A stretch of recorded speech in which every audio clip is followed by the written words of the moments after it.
سلام، به دنیای بدیک آسترومید خوش اومدی. اینجا جاییه برای شناخت خودت، رشد و هماهنگی با انرژی کیهان.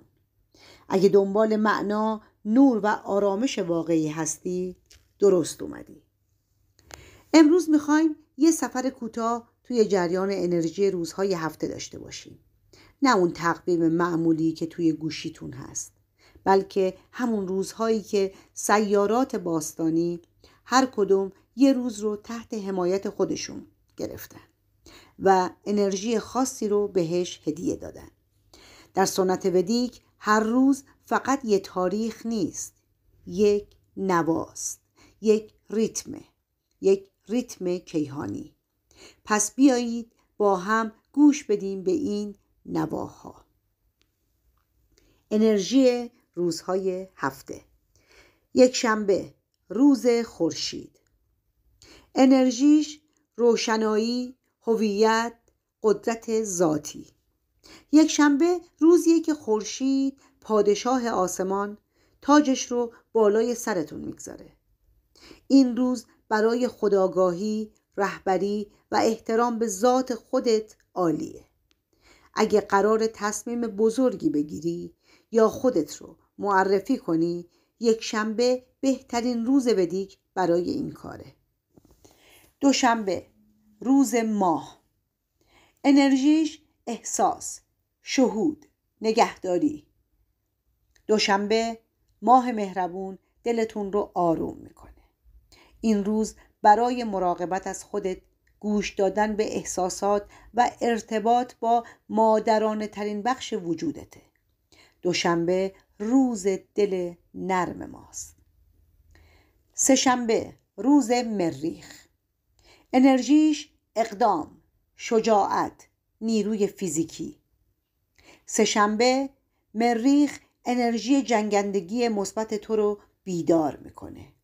این روز برای ورزش، دفاع از حق، شروع کارهای پر انرژی و حتی تمیز کردن خونه با قدرت عالیه. فقط مراقب باش که انرژیت رو به خشم تبدیل نکنی. مریخ همیشه دولب است. چهارشنبه، روز عطارد. انرژیش تفکر، ارتباط، انعطاف. چهارشنبه عطارد فکر تیز تو رو به پرواز در میاره. این روز برای مذاکره، یادگیری، نوشتن، مسافرت کوتاه و حتی سر و کله زدن با تکنولوژی عالیه. فقط یادت باشه عطارد سریع الحاله. پس قبل از صحبت کردن یه نفس عمیق بکش. پنجشنبه، روز مشتری. انرژیش خرد، گستردگی، مهربانی. پنجشنبه، مشتری گروی آسمان دعوتنامه‌ای برای رشد معنوی و دانش عمیق میفرسته.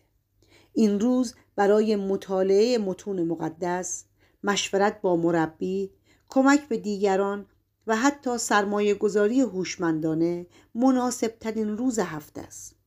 مشتری همیشه میخواد تو بزرگتر از قبل بشی. جمعه، روز ونوس. انرژیش زیبایی، هماهنگی، لذت مقدس. جمعه ونوس با هنر، عشق و زیبایی میاد، اما نه فقط عشق رمانتیک، بلکه عشق به زندگی. این روز برای آرایش، موسیقی، رقص، تجربه لذت‌های سالم و ایجاد تعادل در روابط طراحی شده. ونوس یادآور اینه که زیبایی یه حقیقت معنویه، نه فقط ظاهر. شنبه، روز زحل.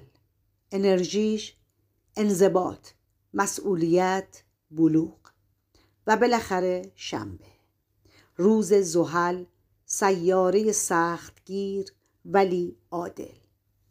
این روز برای مرور، ریاضت، کار عقب افتاده و یادگیری از تلخی‌ها.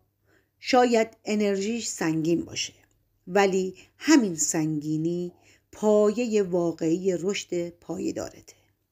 زحل هرگز عجله نمیکنه، چون میدونه هر چیز ارزشمند زمان میبره. خب دوستان، برای اینکه پادکست های بعدی رو از دست ندی حتما سابسکرایب کن. اگر این اپیزود برات مفید بود لایک کن و نظرت رو توی کامنت ها بنویس. حمایت تو باعث میشه بتونم با عشق و انرژی بیشتری ادامه بدم.